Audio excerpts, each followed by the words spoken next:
What up, babes? Chapter 1067. We made a video last week about 1066, but then I found out the audio was muted. I did test it. This one is not. I think 1066 was an amazing chapter. I called it the chapter of the year. With the flashback, everything we got, the fact that Saul's alive, and everything we got from Vegapunk, a showing of Dragon and kind of maybe what's going on with them.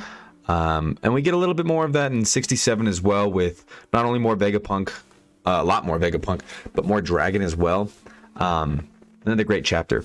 Also, if you haven't seen Film Red, it's a great film. I hated it, but it was great. I really did enjoy it. It just bothers me.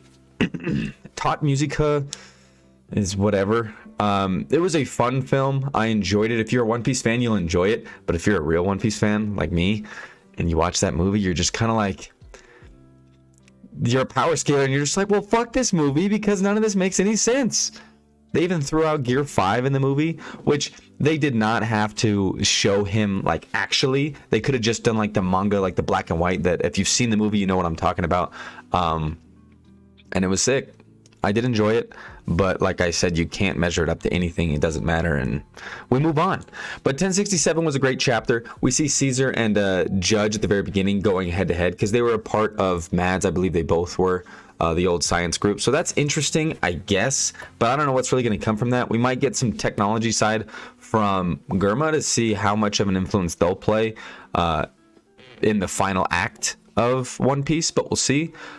We see Bonnie and Vegapunk kind of arguing at the very beginning and talking about, hey, like, what happened to your real head? And what I love about this panel is Oda is goated for this, but it shows his real head, like, where it should actually be. And it goes through the entire panel. It goes through the whole thing. Even outside the panels, it just shows the head. It's like, yeah, it's that big. And come to find out that this man ate the brain fruit. The Nomi, the brain fruit. The brain fruit. And all the knowledge that he's able to accumulate just continues to grow.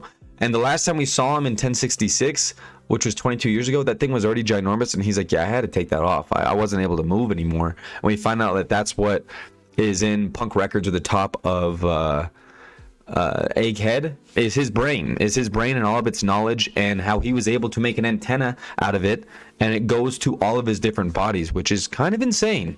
Some of the technological stuff that this man is capable of.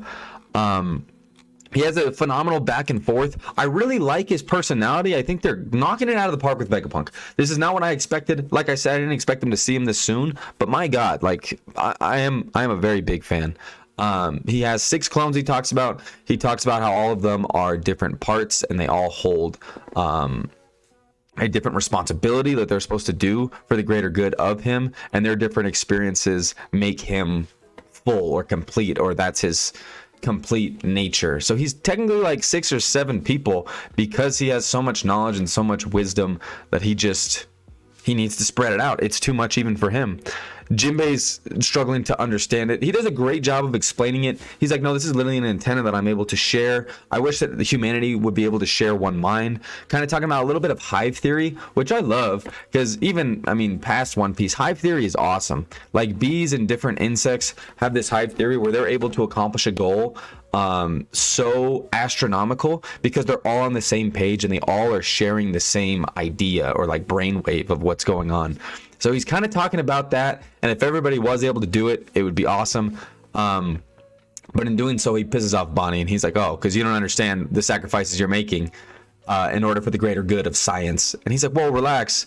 And Bonnie looks like she's about to kill him, and then we get a little comedy relief when the bugs come in and ruin her day. Vegapunk is very, he understands where Bonnie's coming from. He's like, yeah, no, that is my fault. But at the same time, literally when that's happening, he talks about his failures, and then he says how Momo was a failure. And the reason Momo was a failure is because he had studied Kaido's lineage factor for 20 years, which plays back into the Lunafistas, don't forget. But it failed because it was pink. Now, I don't think he failed Kuma at all. I think he kind of did what Kuma wanted, but there might have been the smallest, slimmest detail that was like, oh, that is your fault. And he even gets mad at Luffy, I believe, and he's like, you have no idea. Like, you have no idea what's going on. Like, you don't know why she's actually mad at me. And then super interesting, the giant robot comes back. And this robot was made 900 years ago, but it was used 200 years ago. Which is interesting, because now I'm like, what? Like, why? Why did that? He also talks about an energy source that was before the Void Century that is no longer a thing, that he does not have the capability of making such an energy source anymore, which is pretty crazy. It ran out of power as soon as it got to Mary Joie, but that means it climbed the entirety of the Red Line. They do comment on that, or Shaka does, back with the other Straw Hats, but if he was able to climb the entire Red Line from wherever, I mean, I don't even know where this journey started, but he basically got there and then it stopped.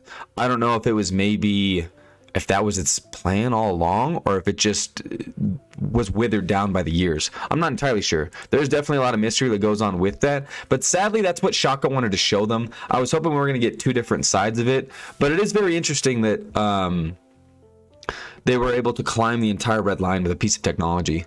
And there's some things that the government seems to even be not in the know of, and I think that's a big thing that we're getting from this arc, is that the government, especially like the world government, not the elders, not Emu, maybe not even some of the top brass like Kong or Sengoku, who are probably more in the know than some people, but there's a lot that they don't even know.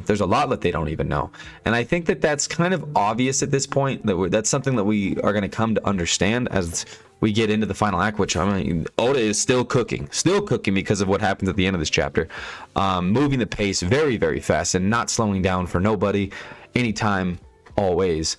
But they don't know, and I think when they figure out what's kind of going to happen here, because CP0 is here to kill Vegapunk, and it seems like Shaka, who's Mr. Logic himself, knows that. They kind of have a little back and forth here. They reference back to chapter 620 when it comes to the Fishman rights movement, which I did look back on, and it's kind of like just them being able to join the Reverie and become a part of the government, which I guess happened 200 years ago. It's been a thing for a little while. I don't think the king ever had to fight for that. Well, they had to fight. Queen Othiome had to fight for like the signatures and everyone to get there. Was that? But I'm forgetting. It's been a minute. I hate Fishman. It's been a minute, but that's when they were able to join the Reverie, or was it before then? And that was for, I think it was to join the Reverie now that I think about it. She had to get a bunch of signatures, and I think she was finally able to get that done at the end, but then they burned all the signatures. I don't know. But 620 didn't tell me anything. That was literally just the chapter of Horty Jones and all of his goons being like, step on the picture, do it. And Jinbei's in the back, and Sanji's like, Jinbei, I will not forgive you. I'll whoop your ass if your explanation of why Nami suffered isn't good enough. And I'm just sitting back there like, Sanji didn't stand a chance. Not a chance. He doesn't even stand a chance now. But that's completely my opinion. Something else that Shaka brings up is Vega Force 1, which sounds like a beast. What I want to see here is, let's get to the point. CP0 is here. CP0 has just landed and is asking, hey, can we dock? And Shaka's like, no, you can't dock. Now, at first, it looked like Miss Evil Lady, Lilith, is that her name? Lilith, she was like, let's turn over the Straw Hats. And he's like, no, we can't even let them dock. Like, he knows that he's probably going to die here soon, like he himself said. So he's like, I need to delay that as much as possible. I need to do whatever I can in order to live, because he understands, I think, that he is such an asset to society. He is so far ahead of the game that we'll never really be able to understand that, especially if he dies, which I hope he doesn't die, because I'm loving his character. Even regular Dr. Vegapunk's my favorite, and then Shaka, but I think that's kind of how it's supposed to be at the moment. We don't know too much about the other ones yet, but it's pretty great. But yeah, he talks about the power source. That's Shaka saying it, not Vegapunk, the OG. In the past, they had a power source that would upend our modern ideas of what's possible. I don't know what that means. It's definitely going to play a factor later on, but I'm not entirely sure what that means. They pull up, CP0 kills some of the pets that were in the ocean. And then Dr. Vegapunk, it's confusing. I'm going to say Shaka and Lilith, and then Dr. Vegapunk's the OG. Dr. Vegapunk is Darwin and Albert Einstein who did the fusion dance, and that's that old man who I'm loving. But Vegapunk says two super important things. One, there's something I have to give her, which we have to think is like Kuma's a memory of Kuma, or Kuma leaving something behind for her, one of the two things. And then he asked Luffy, can you take me away from Egghead? Which I love, because I think he understands I can't have the government know where I am anymore. I do have the intuition to believe that they are coming to kill me, that my death is near, but I would like to delay that as much as possible, and maybe adventure and maybe see it. Maybe he wants to see the One Piece, maybe he just wants to be along for the journey, and he's like their Odin of the journey type of thing. But I wouldn't hold my breath on that. We can kind of see what's going on there, and I love it because Luffy's reaction to it was like, huh? Even he was surprised, but I don't know if he's going to be about it. We'll see. I think he's going to be interested enough and understand that he has a good heart enough to join. But they pull up. All of CP0 has their new masks, which I'm fucking with. Kaku looking like a shy guy out there, but I am definitely a fan. They're talking about we're going to go kill Bonnie, and they already know that they're going to go kill Vegapunk. They're like, can they harbor? And Lilith is straight up like, nah, just hand over the Straw Hats. Just get them out of here. And they could. I mean, they got them trapped right now. Like, they could if they really wanted to. But Shaka's like, no. Tell them to hand over the Seraphim and leave. We're declining the request to dock. I doubt agents of the world government will respond well to that, so prepare for battle. I want to see Shaka, his forces, Dr. Vegapunk, the Vega Force, whatever that's looking like. I have to think that it's super strong. And when I say super strong, I mean damn strong. At least equal to a warlord worth of strength, which is kind of all over the place. But this man is the smartest dude who's probably been researching weaponry, technology, and fighting forces for a super long time. I gotta think that he has some defensive measures that are crazy to deal with. But CP0 is coming pretty loaded.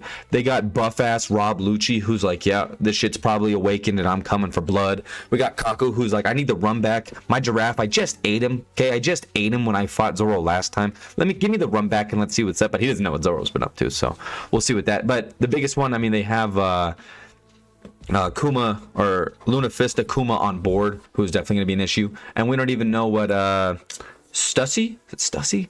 Stussy's doing.